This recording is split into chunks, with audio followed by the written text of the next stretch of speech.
और जब लाहौर की फ़िज़ाई आलूदगी के ऊपर रिसर्च की गई, 3 रिसर्च की गई, जिसमें एक रिसर्च कहती है कि 43% जो फ़िज़ाई आलूदगी है वो गाड़ियों से निकलने वाले धुएँ की वजह से है।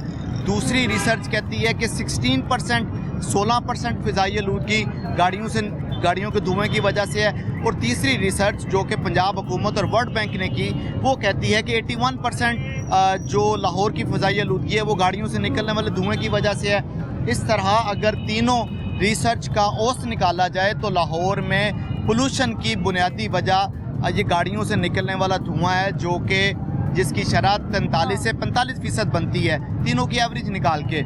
इसका मतलब है कि लाहौर में जो खा वो प्राइमरी रोड्स हैं या सेकेंडरी रोड्स हैं, वहाँ पर दरमियान में हैज़र्ड मौजूद है जो कि धुआं निकल रहा है और स्मोक की वजह बन रहा है। तो गवर्नमेंट को इस वक्त, इदारों को इस वक्त सिर्फ नुमाइशी तौर पर ये ग्रैंड ऑपरेशन या नुमाइशी तौर पर ये कैंप्स लगाने की ज़रूरत दरकार नहीं होनी चाहिए। गवर्नमेंट को एक कम्प्रीहेंसिव प्लान देना चाहिए। पैदल चलने वालों के लिए जो एक रास्ता बनाया गया, फुटपाथ जिसे कहा जाता है, वहाँ पर भी आप देखें लोगों ने बाइक्स लगाई हुई हैं, यानी कि पैदल चलने वाला भी बंदा इस वक्त परेशान है।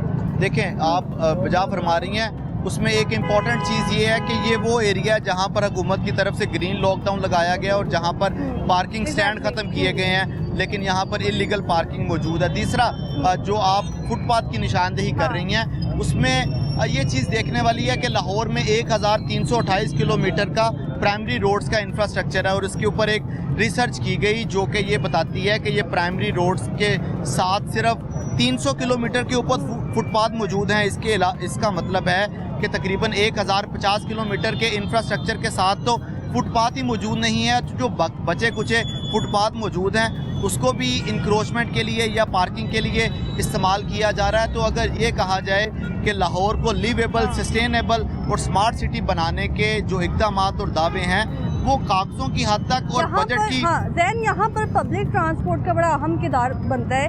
लेकिन अगर बात की जाए, एक बड़ी वजह गाड़ियों की बढ़ती हुई तादाद को भी कहा जा रहा है कि गाड़ियों की बढ़ती तादाद सड़कों पर आ रही है, उसकी वजह से ट्रैफिक हो रही है। ट्रैफिक होती है तो धुआं छोड़ती गाड़ियाँ भी स्मोक का बाइस बन रही हैं। पब्लिक ट्रांसपोर्ट का कितना किरदार इस वक्त अहम है? इसमें कोई शक नहीं है कि पब्लिक ट्रांसपोर्ट अगर बेहतर लाहौर के वासियों को सफरी सहूलियात फराहम की जाए तो ये जो फ़िज़ाई आलूदगी और एयर क्वालिटी इंडेक्स है ये बतदरीज इसका ये कम होना शुरू हो जाएगा। इस सिलसिले में भी महकमा ट्रांसपोर्ट पंजाब और मास ट्रांजिट अथॉरिटी की तरफ से एक स्टडी की गई जिसके मुताबिक इस वक्त लाहौर में 1574 बसों की ज़रूरत है, लेकिन इस वक्त लाहौर में 190 बसें चल रही हैं जो लाल बसें हैं। इसके अलावा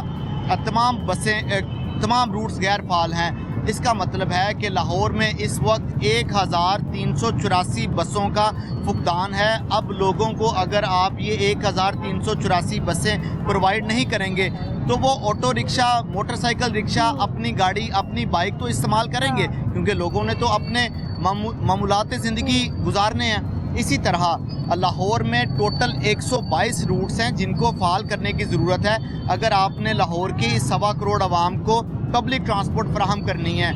ये जो लाल बसें इस वक्त चल रही हैं ये टोटल 9 रूट्स के ऊपर चल रही हैं, जो कि ये साबित कर रहा है कि लाहौर में तकरीबन 114 जो रूट्स हैं वो गैर फाल हैं, वहाँ पर बसें ही मौजूद नहीं हैं।